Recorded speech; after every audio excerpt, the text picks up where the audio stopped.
भारत के import action से घुटनों पर आया बांग्लादेश। भारत के एक्शन से बांग्लादेश को $770 मिलियन का नुकसान। बैन हटाने के लिए मोदी के सामने गिड़गिड़ाया मोहम्मद यूनुस।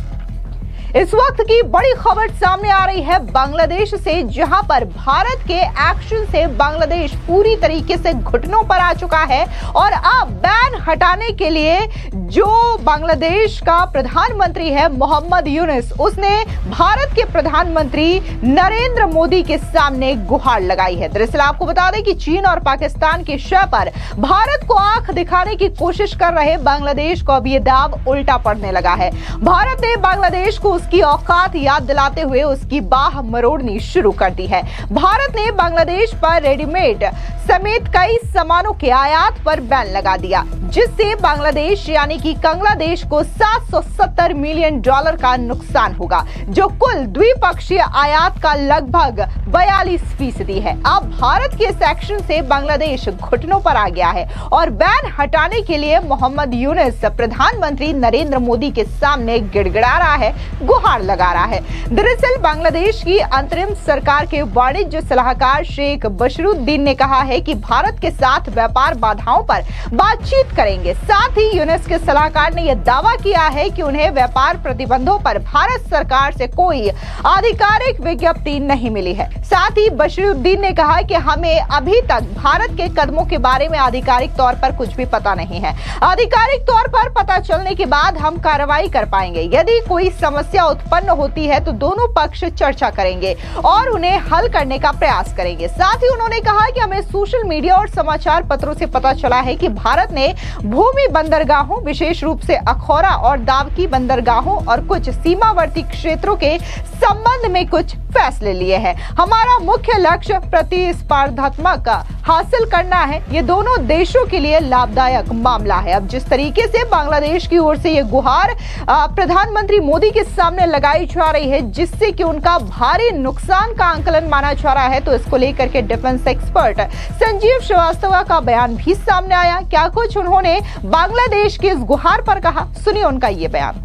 देखिए, बांग्लादेश के अंतरिम सरकार के मुखिया मोहम्मद यूनुस जाहिर है कि एक बहुत ही शॉर्ट साइटेड तरीके से एक छोटी दृष्टिकोण के साथ कार्य कर रहे हैं, एक संकीर्ण दृष्टिकोण के साथ कार्य कर रहे हैं। वो भारत के साथ अपने संबंधों को तनावग्रस्त करते जा रहे हैं। चाइना की यात्रा के दौरान उन्होंने भारत के नॉर्थ ईस्ट के राज्यों के संदर्भ में जाहिर है कि आपत्तिजनक बयान दिए थे, लेकिन अब वो भारत से इस बात का आग्रह कर रहे हैं कि भारत के जो पूर्वोत्तर क्षेत्र के जो राज्य हैं वो चटगांव पोर्ट का इस्तेमाल करें। नेपाल से वैसा अनुरोध करते हुए नजर आ रहे हैं। तो जाहिर है कि अब मोहम्मद यूनुस को इस बात का एहसास हो रहा है कि भारत जैसी एक महाशक्ति के साथ, भारत जैसे एक सबसे महत्वपूर्ण पड़ोसी राष्ट्र के साथ अगर वो अपने संबंधों को खराब करेंगे तो उसकी जो कीमत है वो बांग्लादेश को बड़े तौर पर चुकानी पड़ सकती है।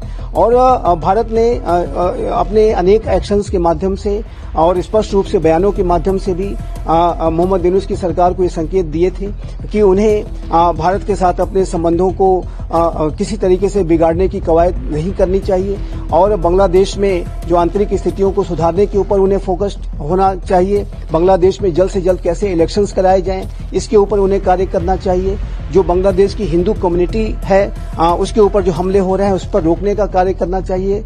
जो कट्टरपंथियों पर कार्रवाई करके दिखाना चाहिए। तो ऐसे कार्यों को करने की बजाय जो बांग्लादेश के मोहम्मद यूनुस ने चाइना की यात्रा की, पाकिस्तान के हुक्मरानों से वो मिलते हुए नजर आए और भारत विरोधी बयान दिया, तो उससे जाहिर है कि भारत स्पष्ट रूप से भारत की जो नाराजगी है वो दिखी और भारत ने कई जो प्रोजेक्ट्स हैं वो कैंसिल भी किए। तो ऐसे में अब बांग्लादेश के मोहम्मद यूनुस को इस बात का रियलाइजेशन होता हुआ दिखता है कि यदि भारत से संबंध खराब होते हैं तो उनके जो चटगांव पोर्ट के ऊपर भी वहां की जो व्यापारिक गतिविधियां हैं उसके ऊपर भी असर पड़ सकता है। और इन्हीं कारणों की वजह से, इन्हीं दबावों की वजह से वो अब भारत से गुहार करते हुए नजर आ रहे हैं कि भारत के जो पूर्वोत्तर के जो 7 राज्य हैं वो चटगांव के साथ अपने संपर्कों को बढ़ाएं और वहां पर अपने व्यापार को तेज करें। दरअसल आपको बता दें कि भारत ने सड़क मार्गों के माध्यम से बांग्लादेश के रेडीमेड गारमेंट्स, फल स्वाद वाले कार्बोनेटेड पेय, बेक्ड सामान, स्नैक्स, चिप्स और कपास, सूती धागे के अपशिष्ट, प्लास्टिक और पीवीसी तैयार माल और लकड़ी के फर्नीचर के आयात पर प्रतिबंध लगा दिया है। इससे पहले बांग्लादेश ने भारत से भूमि मार्ग से धागे के आयात पर प्रतिबंध लगा दिया था। भारत ने बांग्लादेश के तीसरे देशों को माल के निर्यात के लिए ट्रांसशिपमेंट सुविधा भी रद्द कर दी थी। आपको बता दें कि ग्लोबल ट्रेड रिसर्च इनिशिएटिव यानी कि GTRI के एडलेड ने बताया है कि लैंड पोर्ट के जरिए बिजनेस पर भारत के बैन से बांग्लादेश को $770 मिलियन का नुकसान होगा, जो कुल द्विपक्षीय आयात का लगभग 42% है। अब इस पूरे मामले को लेकर के यानी कि जिस तरीके से भारत ने ये एक्शन लिया है और बांग्लादेश के इंपोर्ट पर ये बैन लगाया है, उस पर फॉरेन इश्यूज के एक्सपर्ट रविंदर सचदेवा का बयान भी सामने आया। उन्होंने कहा कि बांग्लादेश के साथ लैंड पोर्ट बिजनेस को बैन करने का भारत का फैसला बिल्कुल सही है। इसके जरिए भारत अपने पूर्वी पड़ोसी को साफ संकेत दे रहा है कि हाल ही में हुए कुछ चिंताजनक घटनाक्रमों को लेकर के वो सख्त है और वो इन हरकतों का अपने तरीके से जवाब देगा। सुनिए फॉरेन इशू के एक्सपर्ट रविंदर सचदेवा का ये बयान। देखिए, हालांकि trade between Bangladesh and Pakistan अच्छी बात है, फायदे की बात है, दोनों देशों की बात है, रिश्ते बढ़ते हैं, बट जिस हिसाब से बांग्लादेश चल रहा है, मेरे ख्याल से भारत को एक कुछ कहें तो सख्त कदम लेना अनिवार्य नेसेसरी हो गया है। अभी बांग्लादेश में मूवमेंट्स चालू हो गई हैं। ग्रेटर बंगला, सल्तनत बंगला, ग्रेटर बांग्लादेश, जिसमें वो इंक्लूड कर रहे हैं उनके मैप्स में बिहार तक, झारखंड तक, हमारी नॉर्थ ईस्ट को। किस दुनिया में रह रहे हैं लोग? सो आई थिंक अब डेफिनेटली वक्त है इंडिया को स्ट्रिक्ट रवैया रखना बांग्लादेश के साथ। और खासकर एक चीज और है, क्योंकि अभी पाकिस्तान भारत के रिश्तों में गर्मी और हमारी वॉर चल रही है वर्चुअली, ऐसे में बांग्लादेश के एलिमेंट से जो फायदा उठा के भारत को वहां से प्रेशर करना की सोच रहे हैं और कर रहे हैं। तो आई थिंक ऐसे में भारत का ये कड़ा कदम कि ट्रेड जो है बांग्लादेश से जो भारत आता है वो केवल और केवल कोलकाता पोर्ट और नवाशिवा मुंबई पोर्ट से आएगा, जिसके चलते बांग्लादेश के एक्सपोर्ट्स जो भारत में आने उनमें कमी आएगी। बांग्लादेश की इकोनॉमी की ऑलरेडी बहुत बदतर हाल है, इसके चलते उनकी इकोनॉमी के और नेगेटिव इम्पैक्ट होगा। हम जो इंपोर्ट करते हैं बांग्लादेश से जो भी आइटम्स हम दूसरे देशों से इंपोर्ट कर लेंगे, पर दुनिया में नए बायर मिलना मुश्किल होता है। खरीदार को तो कहीं से भी खरीद सकता है, चाहे थोड़ा महंगा खरीद लेंगे हम, राइट, पर जो बेचने वाला होता है उसे नए बायर इतनी जल्दी नहीं मिलते, तो नुकसान ज्यादा बांग्लादेश को होगा इस समय। हालांकि ये कदम सख्त है, पर मेरे विचार से कदम सही है, क्योंकि बांग्लादेश का बिहेवियर काफी एग्रेसिव होता जा रहा है विद रिस्पेक्ट टू इंडिया। और भारत पाकिस्तान के रिश्तों के हालात को देखते हुए वहां की ऐसे तत्व जो इंडिया के खिलाफत में हैं, वो अपनी एक्टिविटीज ज्यादा बढ़ाने की सोच रहे हैं। तो आई थिंक ओवरऑल ये कदम सही है, स्ट्रिक्ट मैसेज है। तो बता दें, वहीं जिस तरीके से ये फैसला भारत सरकार की ओर से लिया गया है, तो बांग्लादेश का तो पता नहीं, लेकिन जो भारत के व्यापारी हैं वो काफी ज्यादा खुश हैं। ऐसे में आपको बता दें कि इंडो बांग्लादेश बॉर्डर के पास जो लोग रहते हैं, खास तौर से व्यापारी, उनका बयान सामने आया है। उनका कहना है कि सरकार ने जो फैसला लिया है, हम भारत के साथ हैं। प्रेसिडेंट है सर, कल रात को क्या नोटिफिकेशन मिला आप लोगों को? कल हम लोग को इंडियन गवर्नमेंट से जो GDF से जो नोटिफिकेशन मिला है, उसमें हम लोग बहुत खुश है, क्योंकि जो बंद किया है आइटम, हम लोग का मतलब कपड़ा का टुकड़ा और टूलो ये सब बंद कर दिया है। इससे हम लोग बहुत खुश है। क्यों खुश है? क्यों खुश है? लेकिन इंडियन और बांग्लादेश में जो चल रहा है वो तो अच्छा नहीं है। बिजनेस चल रहा है, लेकिन देश का लिए तो अच्छा नहीं है ये सब। कल रात को हम लोग को नोटिस मिला कि बांग्लादेश से जो एक्सपोर्ट होता है वो एक्सपोर्ट बांग्लादेश अभी नहीं कर सकता इंडिया का साथ, स्थल पथ में बंद करा हुआ है। तो अभी मान लीजिए वो अभी सी पोर्ट मुंबई और कोलकाता में होगा अभी। तो यहाँ से क्या क्या जाता था और किस यहाँ से बांग्लादेश मैक्सिमम आपका कॉटन, उसका बाद आपका फ्रूट जूस आइटम, ये सब ज़्यादातर यहाँ पे एक्सपोर्ट कर रहा था वो लोग। तो भारत सरकार का इस तरह का जो सिद्धांत, इसमें आप लोग क्या कहेंगे? हाँ, हम लोग तो भारत सरकार का सिद्धांत मान लेंगे एक बार में, क्योंकि वो लोग जो किया हम लोग अच्छा के लिए किया।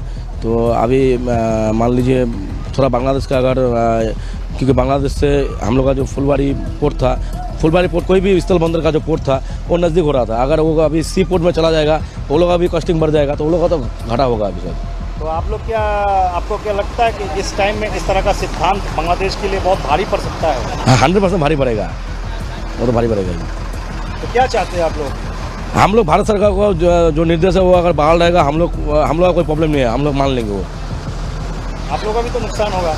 हाँ, नुकसान तो होगा ही। नुकसान तो अगर सरकार के लिए, अगर भारत सरकार के लिए अगर नुकसान मानना पड़ेगा तो हम लोग एक बार में मान लेंगे, उसके लिए कुछ हम लोग का प्रॉब्लम नहीं होगा।